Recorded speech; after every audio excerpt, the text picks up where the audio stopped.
ഭർത്താവിന്റെ വീട്ടിൽ നിങ്ങൾക്ക് ജീവിക്കുന്ന സമയത്ത് ഭർത്താവിന്റെ ജ്യേഷ്ഠാനുജന്മാരുണ്ടാകും. ഈ ജ്യേഷ്ഠാനുജന്മാർ നിങ്ങൾക്ക് അന്യരാണ്. ഇവരോടൊന്നിച്ചിരുന്ന് ഭക്ഷണം കഴിക്കാൻ പാടുള്ളതല്ല. ഇവരെ ബൈക്കിന്റെ പിന്നിൽ കയറി വീട്ടിലേക്ക് പോകാനും ആശുപത്രിയിലേക്ക് പോകാനും പറ്റൂല. ഇത് നിയന്ത്രിക്കേണ്ടത് മാതാപിതാക്കളാണ്.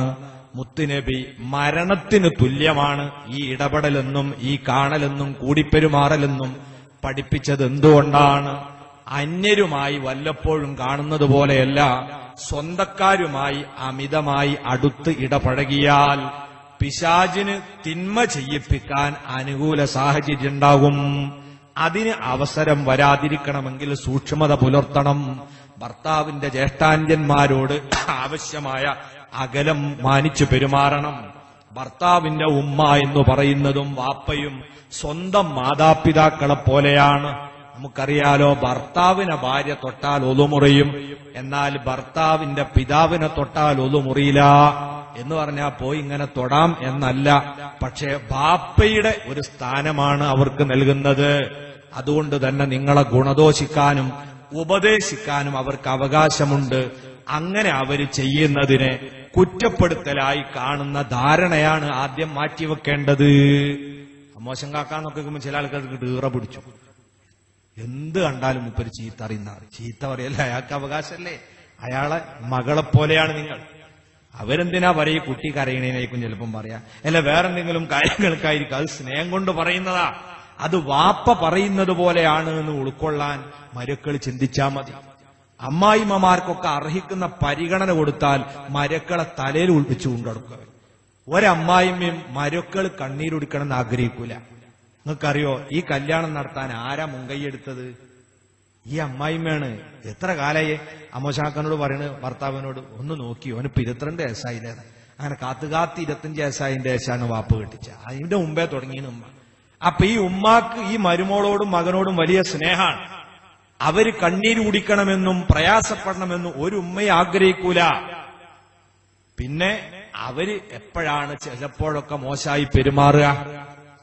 അതിനൊരു മനഃശാസ്ത്രമുണ്ട്. തന്റെ മകനിൽ നിന്ന് തനിക്ക് ലഭിക്കേണ്ട അർഹമായ സ്നേഹം ഈ കയറി വന്ന മരുമകൾ കാരണമായി തടയപ്പെട്ടു പോകുന്നു എന്ന ധാരണ വരുമ്പോഴാണ് അമ്മായിമ്മ പീഡനം ഉണ്ടാവുക. അപ്പൊ എന്ത് ചെയ്യണം? ഉമ്മാനെ പരിഗണിച്ച് പെരുമാറാൻ ശീലിക്കുക. ആ ബോധമില്ലാത്ത ഭർത്താക്കന്മാരാണെങ്കിൽ അവരെ ഭാര്യമാർ പറഞ്ഞ് ബോധ്യപ്പെടുത്തുക. ഇപ്പൊ ഗൾഫിലൊക്കെ പോയാൽ നാട്ടിലെ വിവരണം, പുരയിലെ വിവരമൊക്കെ അറിയണം അല്ലെ?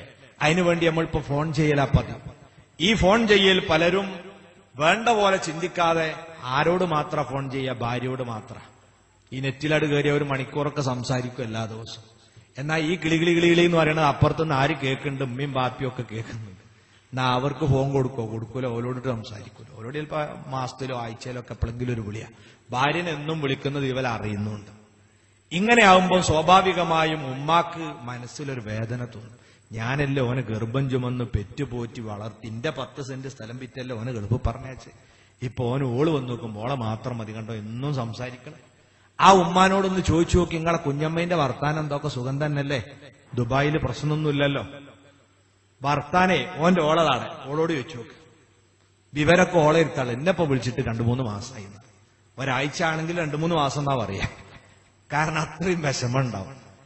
ഭാര്യക്ക് അനർഹമായ പരിഗണന കിട്ടുന്നു, എന്നെ പരിഗണിക്കുന്നില്ല എന്ന തോന്നൽ ഉണ്ടാകുമ്പം ഉമ്മാക്ക് വിഷമുണ്ടാവും. ആ വിഷമം ആരോട് പ്രകടിപ്പിക്കും? ഈ മരുമകളോട് പ്രകടിപ്പിക്കും. അതുകൊണ്ട് ബുദ്ധിയുള്ള മരുമക്കൾ എന്ത് ചെയ്യണം? ഭർത്താവ് വിളിച്ചാൽ ഉമ്മണ്ട് ഇവിടെ ഞാൻ കൊടുക്കാം എന്നു വേഗം ആട് കൊടുക്കുക. ഉമ്മനോട് 2 മിനിറ്റ് സംസാരിച്ച് നമുക്ക് സന്തോഷമായി. പിന്നെ നിങ്ങളൊരു മണിക്കൂർ സംസാരിച്ചു, ഒരു വിഷമവുമില്ല. ഇതാ ബുദ്ധിയുള്ളവര് ചെയ്യേണ്ടത്. ഭർത്താവിന് ബുദ്ധിയില്ലെങ്കിൽ ഭാര്യ ഈ ബുദ്ധി കാണിക്കണം. ഇതുപോലെ അമ്മായിമ്മമാർക്ക് അർഹിക്കുന്ന എല്ലാ പരിഗണനയും ആദരവും അവരെ ഇരുത്തേണ്ട സ്ഥാനത്തൊക്കെ. വലിയ ഭാരമുള്ള പണി എടുക്കാൻ പോവാണ് അമ്മായിമ്മ. നാ മരോൾ ഇടപെട്ട്, വേണ്ട നിങ്ങൾ എടുക്കണ്ട, അത് ഞാൻ എടുത്തോളാം, നിങ്ങൾ ഇനിയിപ്പോ ആ തലവേദന 2ാമത് ഇളക്കണ്ട, മുട്ടുവേദന കൂടണ്ട എന്നൊരു വാക്ക് പറഞ്ഞാൽ ഉമ്മ ഇനി ഒന്നും എടുക്കാതെക്കോ? ഇല്ല. ഉമ്മക്ക് സ്നേഹം കൂടാ ചെയ്യുക. ഈ മരോളോട് സഹകരിച്ച ആ ഉമ്മ പോവുക. ഉമ്മങ്ങളെ വീട്ടിലേക്ക് സിയാറത്തിന് വന്നു, സന്ദർശനത്തിന് വന്നു. തിരിച്ചു പോന്നാൽ ഉമ്മക്ക് ആഗ്രഹം ഉണ്ടാവും, എന്താ നിങ്ങളെ പുരക്കാരി നമ്മളെ പറ്റിയൊക്കെ അഭിപ്രായം പറഞ്ഞു എന്നൊക്കെ ഇങ്ങനെ അറിയാൻ പൂതി ഉണ്ടാവും. അപ്പൊ എന്ത് പറയാ, നിങ്ങളെ കണ്ടിട്ടോലൊക്കെ ചോദിച്ചു എന്റെ നാത്തൂനാണോന്നാ ചോദിച്ചത്.